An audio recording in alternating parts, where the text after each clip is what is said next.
Tiga. Assalamualaikum warahmatullahi wabarakatuh. Kami dari kelompok kita akan menyajikan video tentang teori Satria dan Maisha. Sebelumnya kita perkenalan dulu dengan anggota kelompok 3. Pertama, nama saya Kira Latifa Ira Sarsen 8. Saya Danadia Sedian Faisal, absen Satria. Saya Susamara, absen 22. Saya Arya Bendera, absen 23. Saya Madagina Saputra, absen 6. Saya Kiasa Suryawarta. Saya Fahmi Rasyad Islami, absen 16. Saya Fatih Bundar, absen 15. Saya Bima Bendera Gajata, absen 12. Selamat menonton. Masuknya agama Hindu-Buddha ke Indonesia terjadi sekitar abad ke-1 hingga ke-5 Masehi. Pengaruh ini dibawa oleh kaum India dan berkembang dalam bidang agama, budaya, serta sistem pemerintahan. Ada banyak teori yang menjelaskan bagaimana cara Hindu-Buddha masuk ke Nusantara. Nah, kali ini kita akan berfokus dalam penjelasan teori Vaishya dan teori Kshatriya. Teori Vaishya adalah teori yang dicetuskan oleh N.J. Krom. N.J. Krom berpendapat bahwa para pedaganglah yang menyebarkan agama Hindu-Buddha ke Indonesia.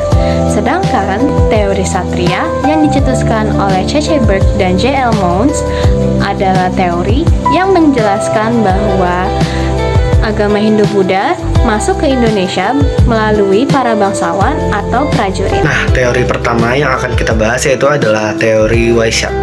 Teori Vaishya menyatakan bahwa agama Hindu-Buddha dibawa oleh kaum pedagang dari India. Mereka datang ke Indonesia untuk berdagang dan sekaligus menyebarkan budaya serta agama secara damai. Bukti pendukung. 1. Letak kerajaan awal berada di wilayah pesisir. 2. Ramainya jalur perdagangan antara India dan Indonesia. 3. Ditemukan pengaruh budaya India dalam kehidupan masyarakat. 4. Penyebaran berlangsung secara damai. Kelebihan. 1. Lebih logis karena perdagangan memang sudah berlangsung lama. 2. Menjelaskan penyebaran secara damai dan bertahap. 3. Sesuai dengan kondisi geografis Indonesia sebagai jalur perdagangan. Kelemahannya. 1. Pedagang umumnya tidak mendalami ajaran agama secara mendalam. 2. Kurang menjelaskan munculnya sistem kasta. 3. Tidak semua pedagang berperan sebagai penyebar agama. Inti dari teori ini adalah masuknya Hindu-Buddha terjadi melalui interaksi perdagangan dan hubungan sosial antara pedagang India dan masyarakat Indonesia. Teori Kshatriya berpendapat bahwa agama Hindu dan Buddha dibawa oleh bangsawan India dan oleh Kshatriya.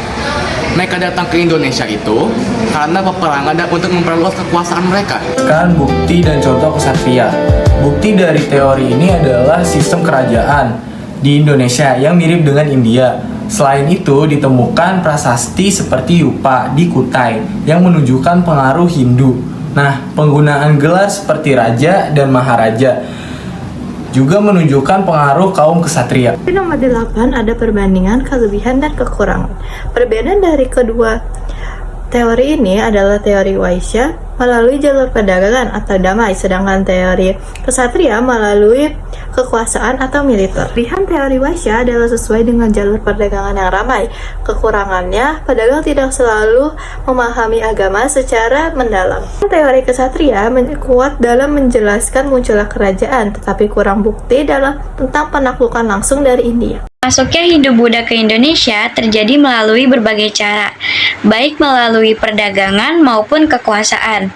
Kedua teori ini saling melengkapi dan saling menjelaskan tentang sejarah Indonesia.